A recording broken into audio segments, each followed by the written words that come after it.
आज काव्याला good morning करायला तिच्या पप्पांनी इथे करडं आणले होते हातरुणातच. आणि करडं म्हणजे तिचं आता जीव की प्राणच झालेत. आता लगेचच उठून बसले हातरुणात.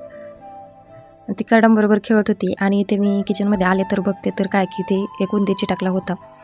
आणि एखाद्याचा जीव घेणं खरंच खूप जास्त वाईट वाटतं. पण हे उंदराने मला खरंच जास्तच वैताग दिला होता. म्हणजे सगळ्या घरातच कपड्यांमध्ये इकडे तिकडे खुडबुड वाजत होता. काय करणार, माझी मजबुरी होती म्हणून मला इथे ना ते ठेवावं लागलं शीट.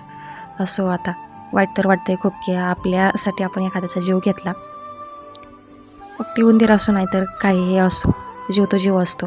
आता जे वरती मागे साड्या दिसतात ना, तर ते मी विकायसाठी आणलेल्या आहेत. आता त्या साड्यांमध्ये तो उंदीर जाऊन खोडगोड करायचा, वाजायचा. मग एखाद्या दिवशी वाटायचं की त्यांनी साडी कट केली तर काय म्हणजे भरपूर असं माझं नुकसान झालं असतं.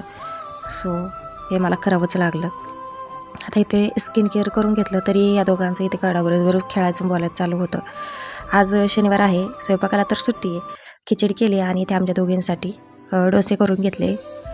काव्या आणि मी दोघीच होतो जेवायला, म्हणून मग थोडेसे डोसे केले आणि मस्त क्रिस्पी झाले होते. आणि थोडे जाडसर पण अगोदर करून घेतले, कारण फक्त अशा डोशाने पोट तर भरत नाही.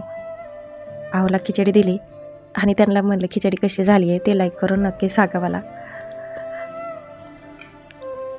त्यानंतर इथे 4 वाजता आहे ना कांदे कट करायला घेतले, कारण 2 दिवस झाले कांदे आणले होते पण ते काय मला कट करून ठेवणं झालं नाही. आणि म्हणलं असेच खराब होऊन जातील उन्हाला. एवढे सगळे कांदे निघले बघा. आता बरेच दिवस कांद्याचं टेन्शन नाही. काव्या बघा करडाबरोबरच खेळते अजून पण. भरपूर अशी कोथिंबीर आणली, कारण आज मला आहे ना चिवडा बनवायचा आहे आणि घरचीच असल्यामुळे म्हणलं लई मोठे टाकू आता. आणि कढीपत्ता आणायला गेले तर सगळ्या कढीपत्त्यावरती असा रोग पडलेला आहे बघा. तरी मला एक फांटी चांगली घावली आणि त्यानंतर सनसेट झाला होता. या मांजराने सकाळी अर्धा लिटर दुधामध्ये तोंड घातले. मला तर लई राग येतो, कसं बघून पळत आहे मला बघा. आता इथे चिवडा करायची तयारी चालू आहे माझी. आता याचा डिटेल व्हिडिओ मी लवकरच अपलोड करेन चॅनलवरती. थोडंसं इकडे तिकडे लक्ष झालं की बघा इथे कसं होऊन पुसते. काव्याला बघायला गेली त्या घरात शेव खायला चल म्हणलं तर तेवढ्या तिथे पूर्ण शेवच करपून बसले. आता यालाच म्हणतात नजर हटी दुर्घटना घटी. इसका वीडियो डिटेल में डालूंगी, उससे देखना मत भूलना. बाय.